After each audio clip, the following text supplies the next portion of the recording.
Husband is not the legacy. Husband legacy হতে পারে না। সুতরাং আপনাকে প্রথম কাজটা করতে হবে তার মা বা বাবার নাম আছে কিনা। মা বাবার নাম যদি না থাকে তাহলে বেটার হবে আপনি নট ফাউন্ড লিখুন। দায়িত্বটা ভোটারকে দিন যে ভোটারটাকে এস্টাবলিশ করুন যেটা আছে কিনা। আপনি কেন আনসার করবেন? আপনাকে কেন ডেকে নেবে ইলেকশন অফিস? যিনি ভোটার তারও তো দায়িত্ব আছে। সুতরাং যেহেতু হাজবেন্ড কোন অবস্থাতেই লিগেসি হতে পারে না, এখানে রিলেটিভ শব্দ যেটা লেখা হয়েছে এটা ভুল শব্দ লেখা হয়েছে। ইট শুড বি লিগেসি, এবং লিগেসি হচ্ছে আইদার মা মা অর বাবা। সুতরাং এর কাজটা খুব সহজ, বির কাজটাও সহজ। বির যখন বিতে আপনার স্ল্যাশ দিয়ে কোনো কিছু লিখতে লাগছে না, এতে যে লিখেছিলেন অবলিক দিয়ে দিয়ে এটা সির ক্ষেত্রে আসবে, শুধু বয়সের ডিফারেন্সটা আসবে। এই ডিফারেন্সে আপনি সি লিখবেন। সির ক্ষেত্রে হবে কি, একটা নতুন জিনিস আসবে নট ফাউন্ড, অর্থাৎ আপনি ওই মানুষটার নাম 2005 সালে পাননি, কনফার্ম হয়ে গেল মাথা যে আমি তার নাম নেই।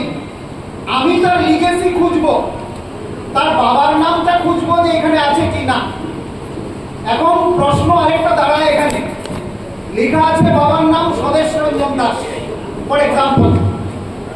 স্বদেশ রঞ্জন দাস কি একজনের নাম থাকতে পারে? এটা কি প্যাটার্ন রাইট?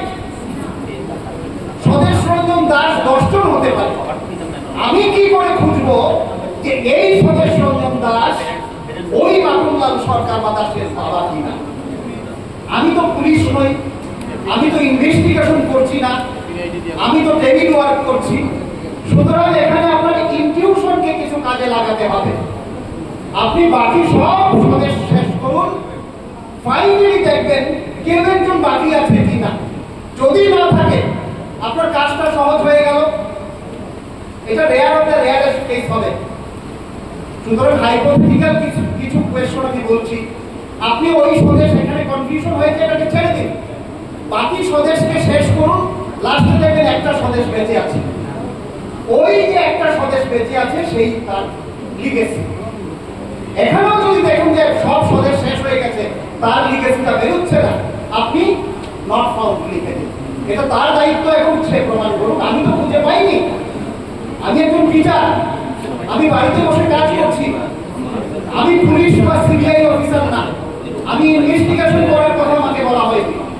আমার হাতে একটা কথা মনে রাখবেন যে আপনার হাতে দুটো ডকুমেন্ট আছে, and your jurisdiction is confined within these two documents. এই দুটো ডকুমেন্টের ভিতরে আপনাকে কাজ করতে হবে, তার বাইরে যেতে পারবেন না।